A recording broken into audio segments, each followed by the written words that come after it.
Bridgeport, Connecticut. 1953.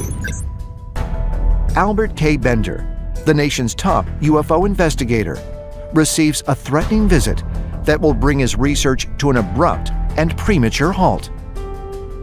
Albert K. Bender founded the International Flying Saucer Bureau. This was during the big UFO flap of 1952, when flying saucers were witnessed over Washington, D.C. and many other areas around the world. And this organization blew up big within that first year. However, just a year later, he suddenly ended the International Flying Saucer Bureau, and people wondered why. And what happened was that he came home one night, went into his bedroom, and suddenly these three dark, shadowy figures materialized through his wall into his bedroom. They were wearing the hats and the overcoats. They had glowing eyes, and they smelled like sulfur. According to Bender, the three entities communicated with him through telepathy, warning him to discontinue his UFO research and stop publishing his influential magazine, The Space Review. Afterwards, he became ill and didn't eat for 3 days. After this experience, Bender was repeatedly visited. He said they gave him headaches, they controlled him telepathically, and he ultimately gave up his UFO researches and stopped publishing the Space Review, in which he documented UFO sightings throughout the world. He told the people that had been subscribers and he was working with, they told me, we come from a very, very far distant place in this universe.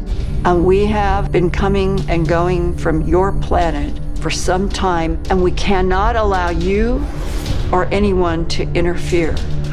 And in fact, we have taken many humans from this planet to cover up our operations until we are done. This is a very influential point in our history, especially in the ufology community, in which shadow entities interfered and thwarted somebody's research and possibly set the field back a number of years. The visitors Albert Bender encountered matched descriptions of what is today known as the Hat Man, but he called them by another name, the Men in Black.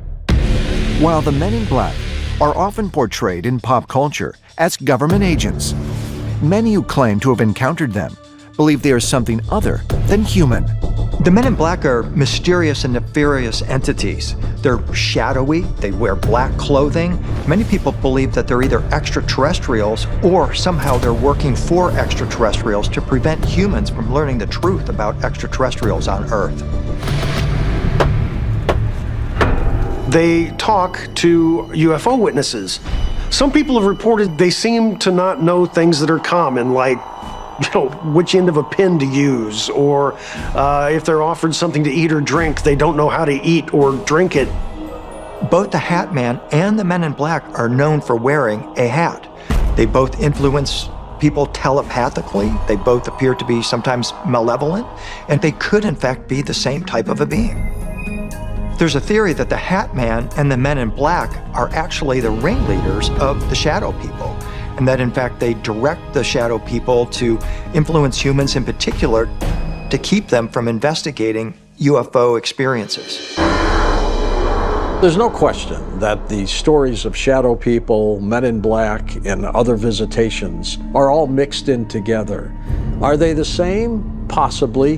But what I think what is really happening on this planet is mass hysteria of real events that are happening to real people, and they can't understand what's going on. Who knows what's happening?